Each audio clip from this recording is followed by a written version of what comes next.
여러분은 말씀 듣고 은혜가 넘쳐나시길 바랍니다. 이 30분 정도 되는 이 말씀을 잘 집중해서 나이가 정말 그리스도의 놀라우신 은혜 가운데 회복되는 은혜가 있기를 바랍니다. 여러분,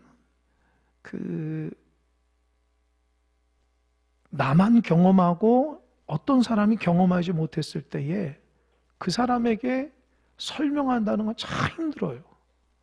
예를 든다면 제가 예전에 그 선교하러 몽골을 갔거든요. 그러니까 그 몽골에 그 게르가 있잖아요. 그 게르 집.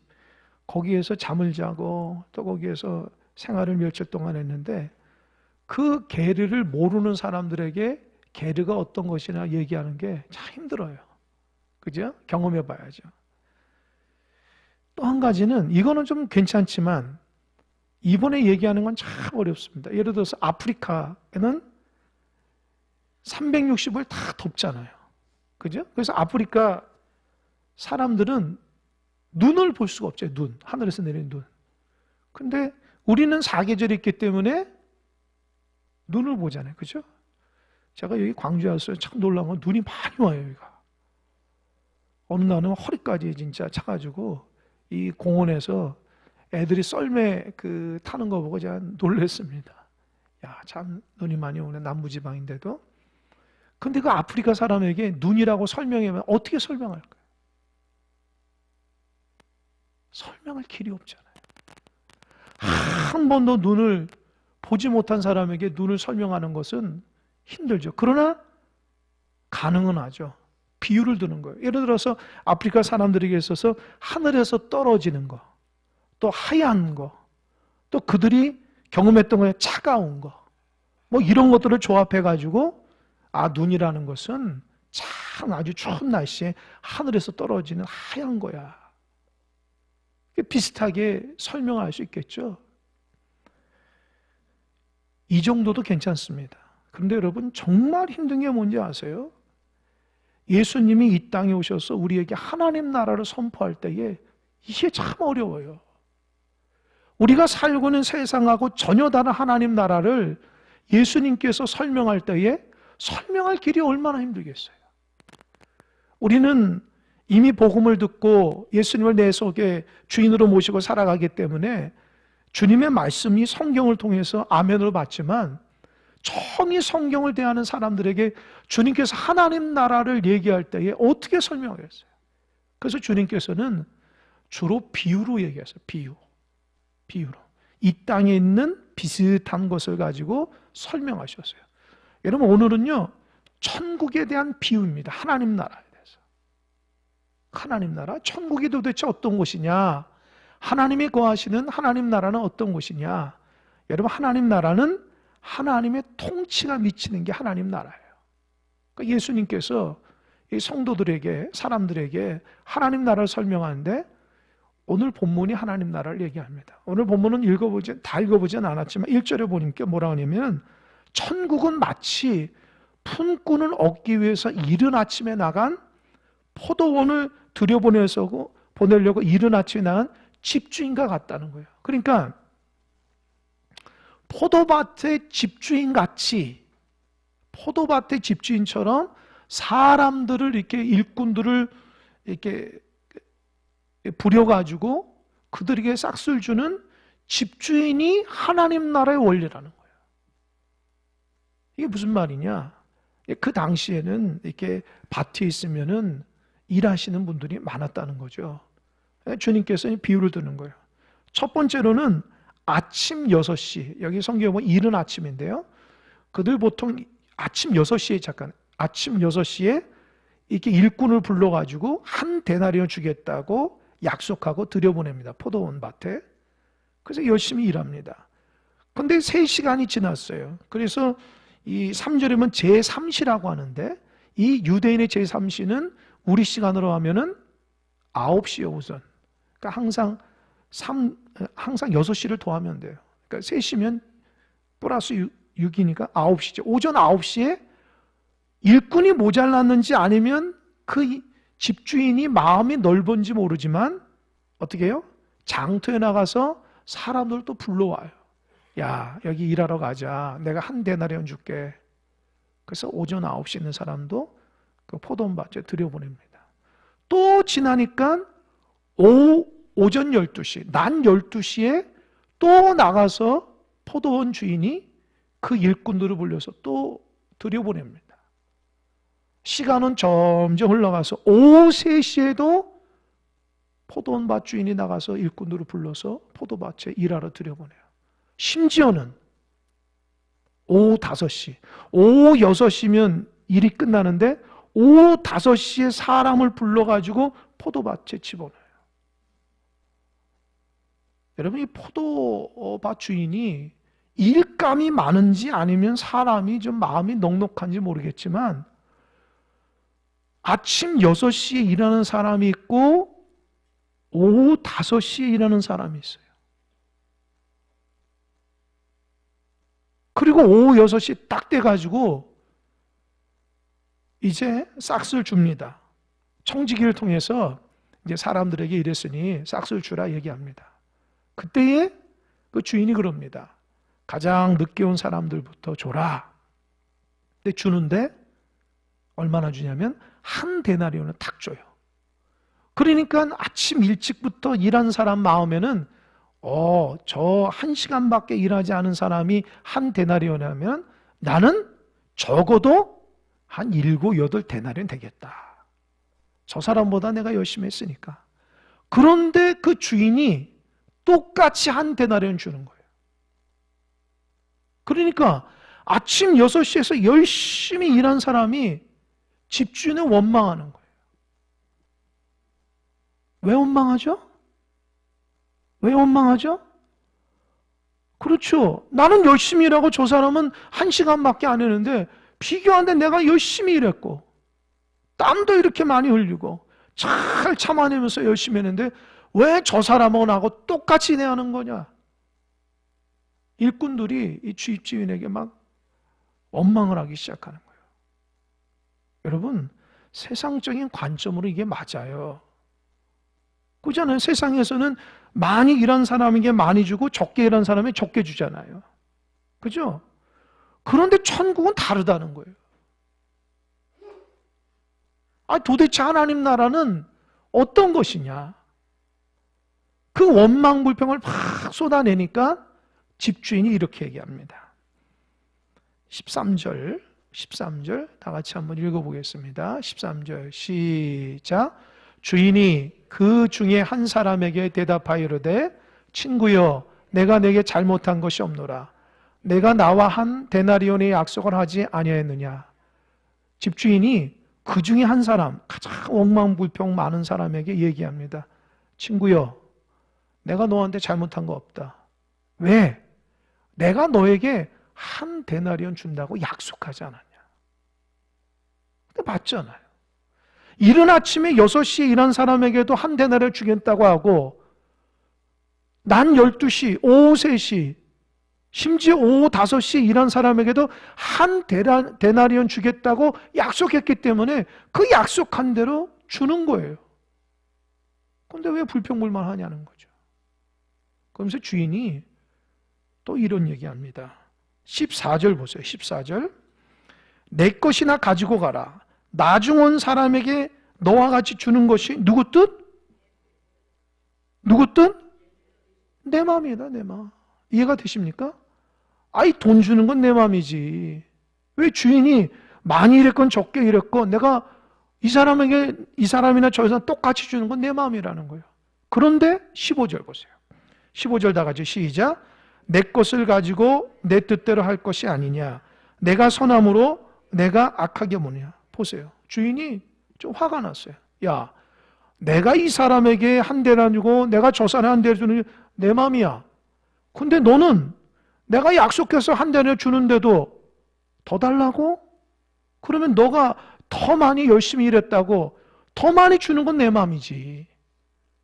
너가 너 원리대로 많이 일했다고 저 사람보다 많이 달라고 하는 것은 안 된다는 거죠. 내가 주는 것도 악하다고 생각하느냐? 그래서 뭐라고 그랬어요? 내가 선함으로 내가 악하게 보느냐? 그죠? 자막됐습니다. 이 천국이 어떤 곳이냐는 거예요. 여러분, 이 세상의 논리는요, 열심히 일하면 많이 받아요. 자기 노력으로 뭘 얻을 수도 있어요. 우리는 끊임없이 비교하고 살아간다. 내가 저 사람보다 더 재능이 있고, 내가 저 사람보다 더 능력이 있고, 내가 저 사람보다 잘 살고, 늘 그런 비교하며 살아가요. 근데 천국은 그런 게 아니라는 거예요. 그러니까 여러분, 쓸데없는 비교하지 마세요. 이게 무슨 의미가 있어요? 또 한 가지, 하나님 나라는 내가 열심히 많은 일을 했다고 해서 하나님이 나에게 더 많은 것을 주고, 저 사람은 적게 일했다고 해서 적은 걸 주고, 그런 게 아니라는 거예요. 하나님은요, 잘 들으십시오, 약속한 대로 주는 거예요. 이게 천국의, 이 약속한 대로 주는 게 다시 말하자면 언약대로 주는 거예요. 언약대로. 여러분, 우리는 언약의 백성이잖아요. 여러분, 우리가 예수 믿고 구원받은 하나님의 백성이 된 것은 우리가 무엇을 잘했기 때문이 아니라는 거예요.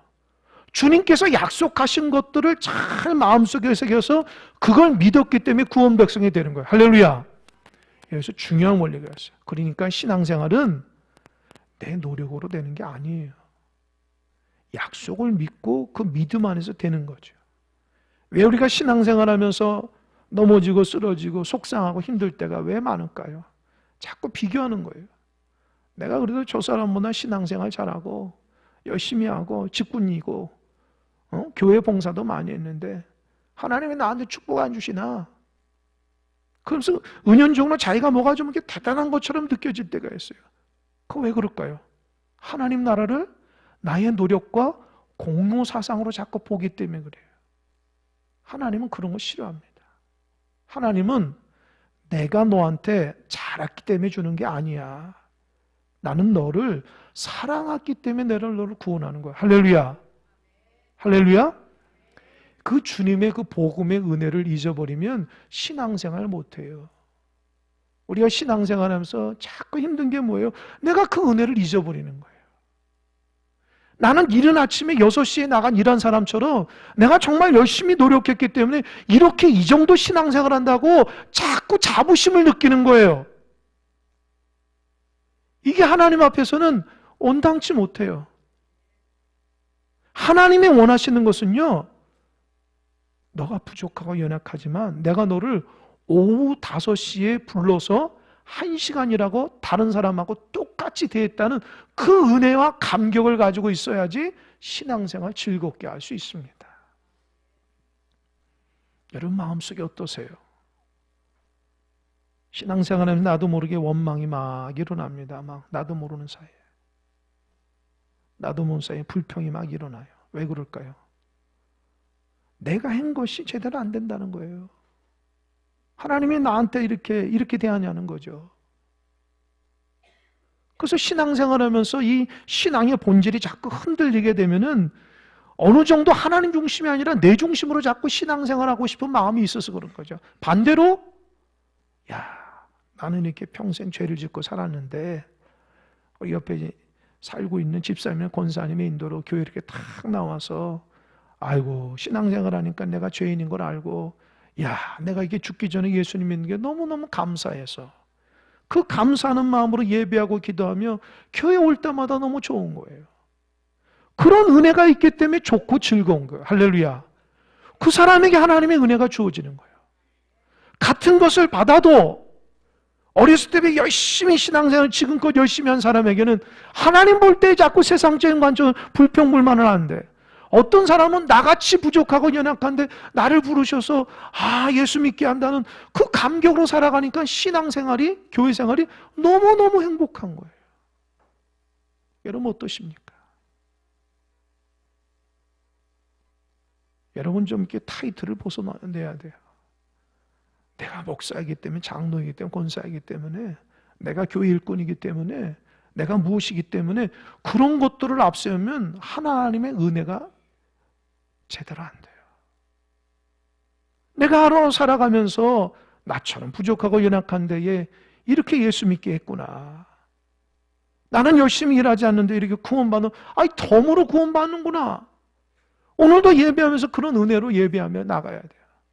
내가 뭐를 막 준비해가지고 이만큼 준비해서 하나님 이만큼 역사해달라고 하는 것은, 만약에 그렇지 않으면 똑같이 이 이른 아침에 나와서 일한 집주인, 일꾼처럼 집주인을 자꾸 원망한다. 왜 집주인이 왜 그렇게 하냐고, 나는 열심히 했는데.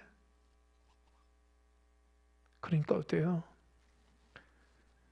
일하는 태도, 집주인을 바라보는 그 관점, 거기에 따라서 나의 신앙이 어떤지가 좌우되는 거예요.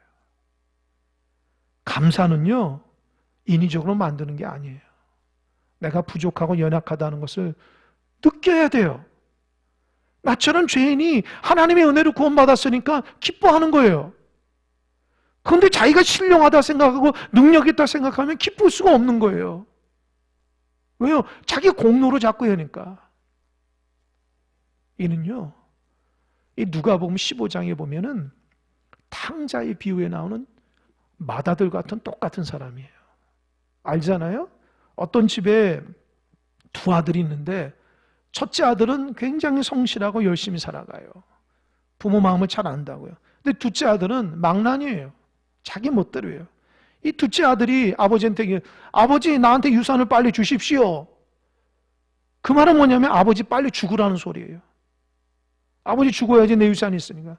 그러니까 아버지가 마음이 넉넉해가지고 알았다, 하도 달라고 하니까 줘버렸어요. 그 둘째 아들은 그거 딱 바꿔서 어떻게 해요? 외국으로 나가가지고 막 방탕하게 살아갑니다. 조금 지나니까 그냥 갖고 있는 모든 거 다 잊어버리고요. 거기 또 흉년이 드니까 먹고 살 수가 없어요. 그러니까 어떻게 했냐? 그 유대인이 이방 땅에서 돼지 치는 일을 하는 거예요. 여러분, 유대인들은요, 돼지를 부정한 짐승이기 때문에 가까이 하지 않아요.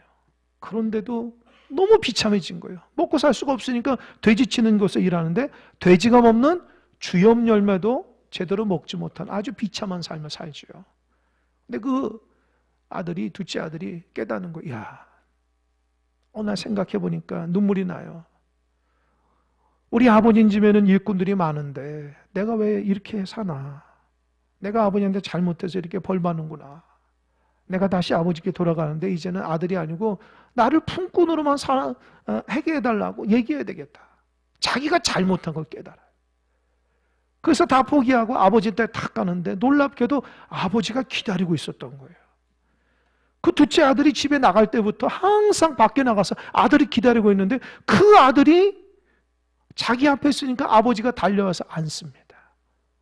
야단칠까요? 아니에요. 그 아들을 껴안고 그 아들에게 새 옷을 입히고 그 아들에게 가락지를 끼우고 그리고 동네 모든 사람을 보면 잔치를 하는 거예요. 아버지가 잔치하는 거예요. 그런데 맏아들이 나가서 일하고 돌아왔는데 어때요? 집에 난리가 났거든요. 이게 무슨 일이지? 하인에게 물어보니까 아버지가 둘째 아들 돌아왔다가 잔치해 주네요. 그러니까 맏아들이 화가 났어요. 아버지는 따지면, 아버지, 나한테 잔치 한번 해준 적 있습니까? 내가 이렇게 열심히 수고하고 아버지를 위해서 했었는데 나한테 잔치 한번 해준 적 있어요? 아버지가 뭐라고 그래요? 아들아, 내 것이다, 너 것이야. 화내지 마. 그리고 동생이 죽었다가 살아나는데 당연히 잔치해야지. 여러분, 주님이 그 누가복음 15장 탕자의 비를 얘기하면서 이 맏아들이 누굴까요? 그 당시 바리새인 같은 사람이에요. 하나님의 말씀을 잘 알고 경건하게 산다 하면서도 하나님 아버지의 마음을 모르는 거예요. 자기의 공로와 자기 능력과 다른 사람의 권세를 부리며 그러며 그렇게 살아가는 거예요. 그 사람들에게는 하나님 아버지 그 사랑의 마음이 없어요. 다 자기가 성실하고 자기가 거룩하고 자기가 열심히 하기 때문에 자기 마음이 대단하다고 생각하는 거예요. 근데 아버지가 자기 합당한 대로 안 하니까 화가 나기 시작하는 거예요. 여러분, 하나님께서 원하시는 게 첫째 아들입니까? 둘째 아들입니까? 잘 새겨들으세요. 둘째 아들은 비록 잘못했지만 회개하고 돌아왔어요. 그 아버지가 그를 사랑하는 마음으로 맞이했어요. 그 아버지는요, 내가 널 잘하나 못하나 보는 아버지가 아니에요. 하나님이 우리에게 너 뭘 잘하는지 못하는지 보면서 점수 매기고 그런 분이 아니라고요. 아버지의 그 마음을 아는 것을 가지고 아버지와 함께 지내는 게 중요한 거예요. 할렐루야. 하나님을 믿는 성도들의 사랑이 없어요. 오늘 장로님 처음부터 끝까지 하나님 우리에게 사랑을 달라고 우리 공동체가 사랑하는 아주 귀한 기도를 올려드렸는데 그 사랑이 뭘까? 사랑이 뭐죠? 하나님의 자비를 알아야지 내 마음속에 사랑이 나는 거예요. 하나님의 사랑을 알아야지 우리가 사랑할 수 있어요. 인위적으로 사랑할 수가 없습니다. 왜요? 우리는 사랑하는 존재가 못 돼요. 집에서 물어보세요. 아내들한테 물어보세요. 남편이 잘해주는지. 남편한테 물어보세요. 아내가 잘해주는지. 자녀들한테 물어보세요. 부모가 잘해주는지. 부모한테 물어보세요. 자녀들이 잘하는지. 사람이 그런 존재예요. 우리는 사랑이 없는 존재예요. 하나님의 사랑이 있어야지만 그 사랑을 흘려보내는 거예요. 할렐루야. 인위적으로 사랑할 수가 없어요. 그러니까 신앙생활하면서 예수를 믿는다는 것은 구원받는 티켓을 얻는다는 게 아니고 예수님의 그 사랑대로 이 땅 가운데 살아가는 존재입니다. 할렐루야. 그런데 우리 안에 강팍함이 있고 이 마다들처럼 이른 아침에 일한 품꾼들처럼 원망불평한다? 그건 하나님의 자녀가 아니지. 하나님의 자녀는 은혜로 살아가고 기쁨으로 살아가고 감사로 살아가는 존재들이에요. 할렐루야. 우리 공동체가 은혜로서 신앙생활해야 돼요. 그래야지 신앙의 기쁨을 누리며 살아갑니다. 자기 노력과 헌신으로 살아가게 되면 기쁨이 없어요. 왜요? 자기 노력이 얼마나 해야지 하나님의 기쁨이 되겠어요? 여러분이 어느 정도 해야지 하나님 기뻐할 수 있겠어요? 우리가 한들 하나님께서 우리가 한 만큼 열매를 보고 얼마나 대단하게 생각하겠어요? 아니에요. 하나님의 기준은 우리가 주님을 사랑하는 그 은혜를 아는 것만으로도 우리를 귀하게 여겨주시는 거예요. 그게 신앙이라고요. 그 은혜를 잊어버리고 율법화되고 내 중심이 되어서 신앙생활하면서 나도 모르는 사람이 막 원망불평하며 이게 뭐냐고 한다고 신앙생활하면 그건 신앙생활이 아니에요. 그런 사람 하나님께 책망받는 거예요. 야, 너가 열심히 했다고 내가 이렇게 연약한 사람을 대할 때에 그게 원망하는 거야? 너가 옳고 내가 옳지 않아? 하나님 그렇게 대하는 거예요. 그러니까 천국의 원리는 모두 다 하나님의 은혜로 살아가는 거예요. 할렐루야? 기도하면서 어떤 생각이 드냐면 예전에 그 책을 보다가 그 책의 내용 기억났어요. 이 마틴 루터가 종교개혁자 마틴 루터가 종교개혁하기 전까지 아주 열심히 있는 수도사였거든요. 그 중세시대 때에 그 당시의 교회는 어떠냐면 자기 공로를 가지고 살아가는 사람이에요.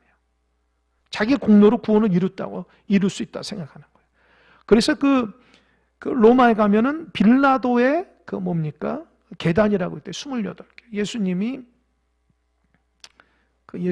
그 빌라도에게 재판받기 올라갔던 그 계단이 있는데 이 마틴 루터가 그 계단을 오르는데 무릎으로 오르는 거예요. 왜요? 그 당시에는 그 계단을 예수님이 올라가던 그 계단을 자기가 무릎으로 올라가면은 연옥에 있는 영혼들을 구원하고 죄 짓는 사람을 사해 준다고는 그렇게 생각한 거예요. 그러니까 수도사인 마틴 루터가 연옥에 있는 자기 조부모를 구원하기 위해서 자기가 무릎으로 아픈데 28개 계단을 막 올라가기 시작합니다. 여러분 무릎으로 한 계단도 못 오르죠. 그래서 꾹꾹 참으면서 피가 나면서도 이렇게 막 왜요? 자기 조부모를 나의 그 노력으로 헌신으로 구원하기 위해서 그렇게 하는 거예요. 그래서 28개 계단을 딱 올랐을 때 갑자기 자기 마음속에 천둥 소리가 들리는 거예요. 어떤 소리가 들리냐? 로마서 1장 17절. 뭐라 그럴까요? 복음에는 하나님의 은혜가 나타나서 믿음으로 말미암아 의롭게 된다. 이 복음의 말씀이 로마서 1장 17절에 확 들렸다는 거예요. 그리고 그때 깨달았다는 거예요. 아, 구원은 예수 믿는 믿음으로 되는 거지 나의 노력과 헌신이 아니구나. 순간적으로 깨달았다. 그래서 그 사람이 계단을 내려올 때는 무릎으로 내리지 않고 걸어왔다. 왜요?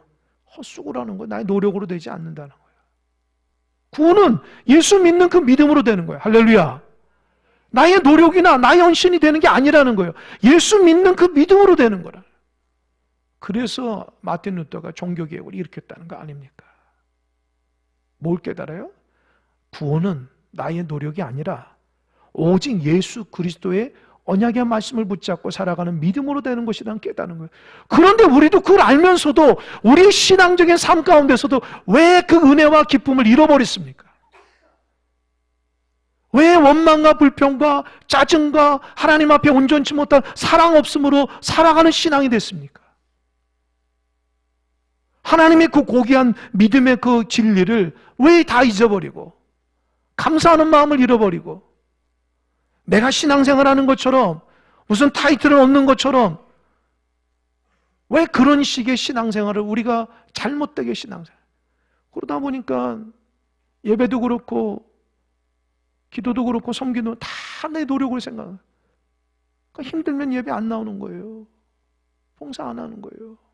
신앙생활 못하는 왜요? 다 자기 노력으로 생각하는 거예요. 그게 하나님의 은혜인데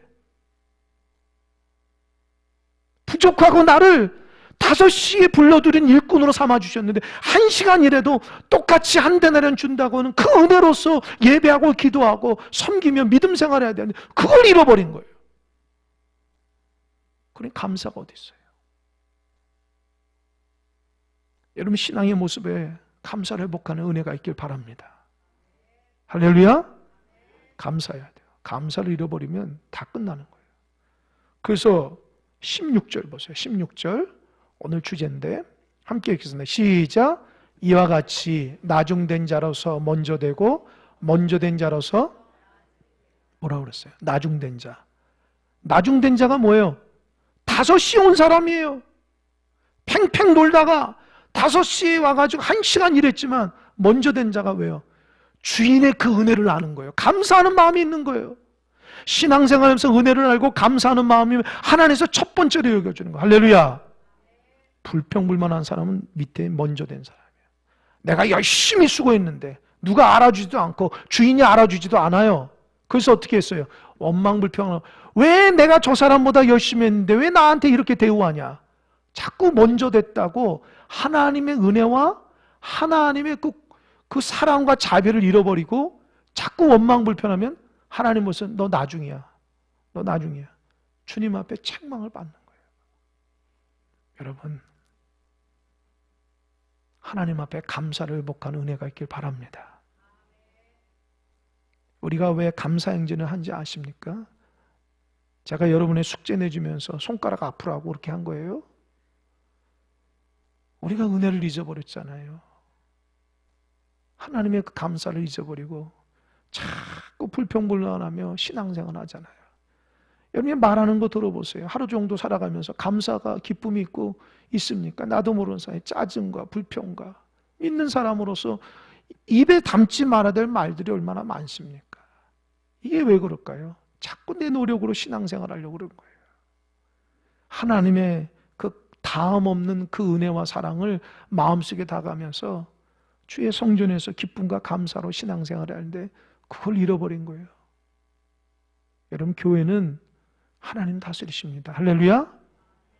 여러분 걱정할 필요 없어요. 하나님 다스려요. 우리는 감사하고 기쁜 마음으로 신앙생활하면 됩니다. 그러니까 그 감사를 자꾸 표현해야 돼요. 감사하는 마음으로 예배하고 감사하면 기도해야 돼요. 감사한 마음이 없으니까 선택적으로 예배하는 거예요. 자기 노력을 나는 직분자니까 요만큼만 한다. 하나님 그걸 원할까요?